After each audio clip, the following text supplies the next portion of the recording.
médecin légiste, on peut intervenir à deux niveaux. Le levée de corps, c'est un terme médico-légal, c'est le déplacement d'un médecin sur place pour examiner un cadavre et donner des informations aux enquêteurs. Soit c'est clairement ou franchement un homicide. Là, on va travailler avec les techniciens de salle de crime. On va regarder s'il y a une arme, comment elle est située par rapport au corps, le nombre de blessures, etc.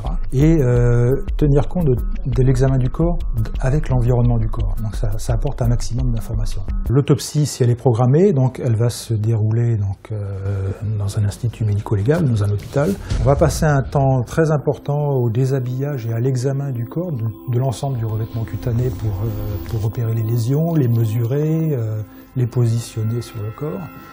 Et puis ensuite, on va ouvrir le corps, on va examiner les organes en place, déterminer les trajectoires d'armes blanches, d'armes à feu, repérer un certain nombre de lésions, sortir tous les organes. Véritablement, c'est un travail très complet. Le corps et tout ce qu'on va prélever sur le corps, ce sont des indices.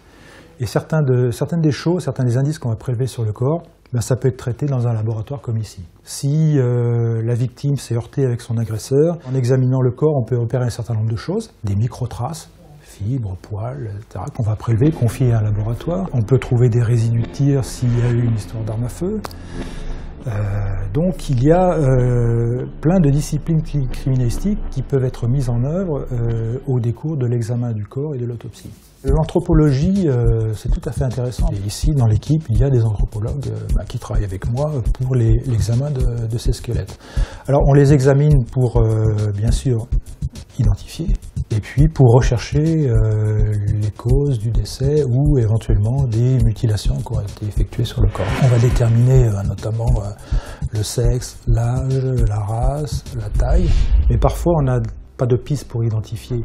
Donc on va, en dernier recours, pour relancer l'affaire, essayer à partir du crâne de reconstituer le visage de la personne. Il y a tout un examen anthropologique du crâne qui est réalisé. Et puis, on a créé une banque de données de standards d'épaisseur. On sait par exemple qu'à cet endroit-là, il y a, en fonction de l'âge et du sexe, il y a une épaisseur de moyenne de temps. À d'autres endroits, c'est d'autres épaisseurs. Donc, on va placer des petits éléments qui matérialisent ces épaisseurs à différents endroits du crâne. Et on les lie entre eux donc, pour refaire un visage. On devient médecin légiste donc après une formation spécifique. On peut faire ce qu'on appelle un DESC, un internat complémentaire. Ça se déroule sur 2 ans où donc on est médecin légiste par la voie d'internat. Il y a une deuxième voie qui s'adresse aux médecins qui sont déjà installés ou éventuellement plus anciens. C'est ce qu'on appelle la capacité de pratique médico-judiciaire. C'est aussi une formation en 2 ans où on apprend donc la médecine légale.